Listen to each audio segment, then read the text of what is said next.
After he signed his railroad contract, Young told a large audience in the Salt Lake Tabernacle that going south of the Great Salt Lake was the only route that made sense. If I could direct the route they should take, I should have it come down Echo and Weber Canyons, and from there through the lower part of Salt Lake City. It would be the height of folly for the managers of this great enterprise to pass by what has been accomplished in this territory for the past 20 years. Both railroad companies in 1868 decided that the preferred route would be around the north end of the Great Salt Lake and bypassing Salt Lake City. I think they left Brigham Young out of the loop as long as possible because they knew that that would aggravate him. He and everybody here was dead set for the southern route. How to meet this bothered me a great deal. There does not seem any of them to be aware of the location to the north end of the lake. I have thought it not advisable to enlighten them. Leland Stanford. Secretly, Union Pacific and Central Pacific surveyors had agreed that the best and shortest route to complete the railroad would skirt the north end of the Great Salt Lake and completely bypass Salt Lake City. Young had no influence, and the decision was kept from him to assure Mormon work crews for the railroad. And so when it was finally announced to him in August of 1868, as a fact, that the railroads were not going to go through Salt Lake City as he had been led to believe for some years, I think it was a shock, but it was a shock that he had to hide because of his position. Young said he was insulted by the railroad shunning his capital city, and he vowed to build his own rail line to link the Saints to the world. It was one of many downsides that were starting to present themselves to Brigham Young. Nationally, the railroad was being championed as a means of breaking apart the Mormon Kingdom of God through a mass in-migration of the type of non-believer that the Mormons called Gentiles. These Gentiles will swarm into every part of Utah by the thousand as actual settlers, while thousands of others will constantly pass and repass through the territory. Various religious sects will soon erect church edifices, and from these pulpits will go forth mighty influences to destroy Mormonism. The Chicago Republican, May 1868. We want the railroad. We are not afraid of its results. We know the better the truth is known, the more it will be loved by the good, the virtuous, and the noble. And when this road is finished, our friends can come and see us and witness the peace, the order, the freedom from crime that possesses the cities of our Zion. And they will compare them with the sinful, depraved cities of our neighbors, and we shall lose nothing with the comparison.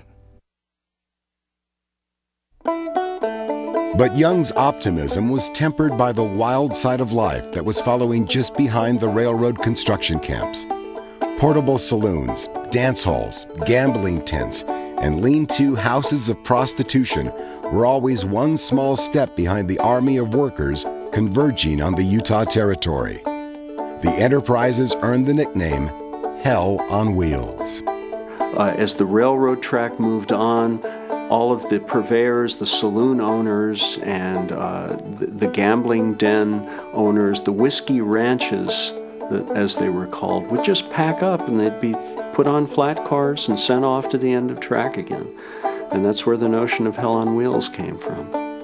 The first place that we visited was a dance house, where a fresh importation of strumpets had just been received. The hall was crowded with bad men and lewd women. Such profanity, vulgarity, and indecency as was heard and seen there would disgust a more hardened person than I. Samuel Reed. And they were tough places. They were probably as tough as any of the seamy parts of the great American cities.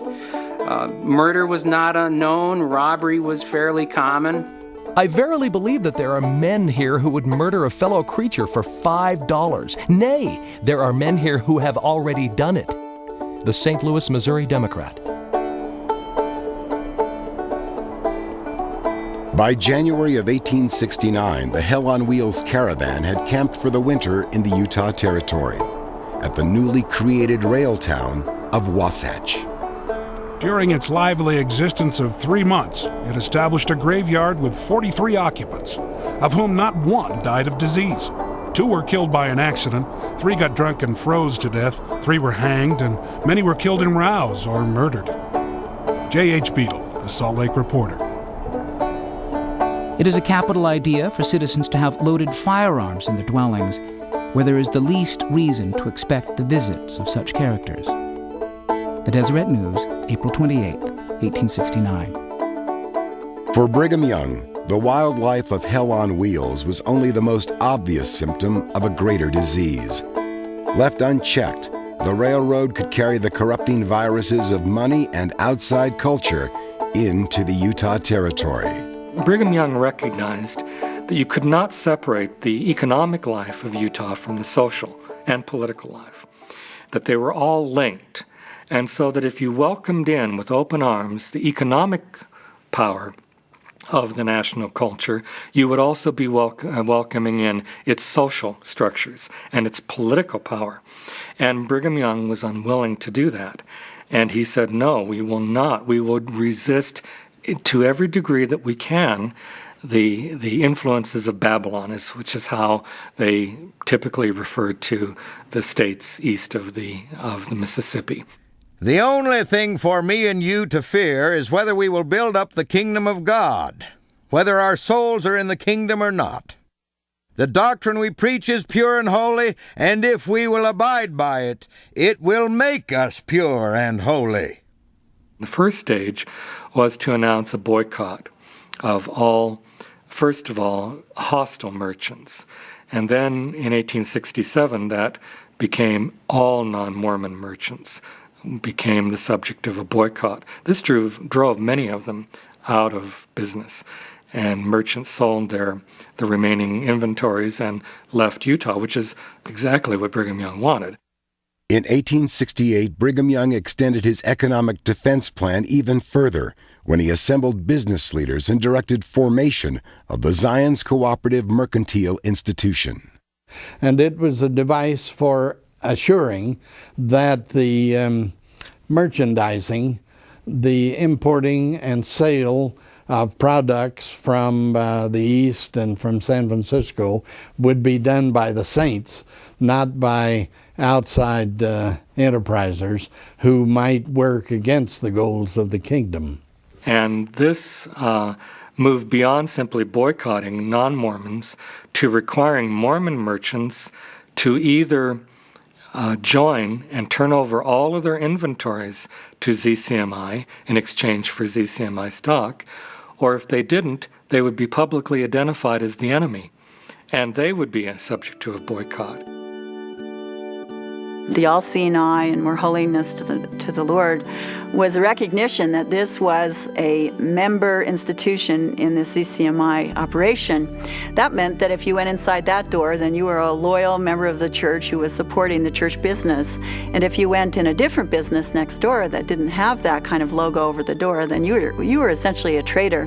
Were not those who sustained such characters virtually traitors to the cause and the God they covenanted to obey? The conference unanimously voted that they would no longer fellowship those who would persist in trading with such characters.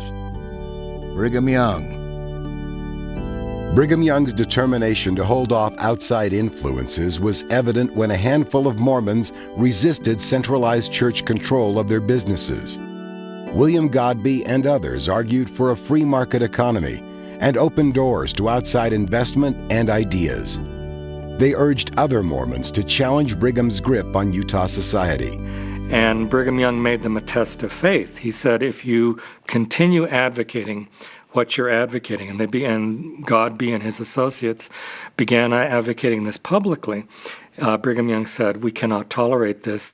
When Godbey refused to drop back in line, Brigham Young excommunicated him from the ranks of the Latter-day Saints, branding Godbey and his followers traitors to the cause. They have failed, and yet they have added another proof of the truth of the saying of Jesus, that those who are not for us are against us.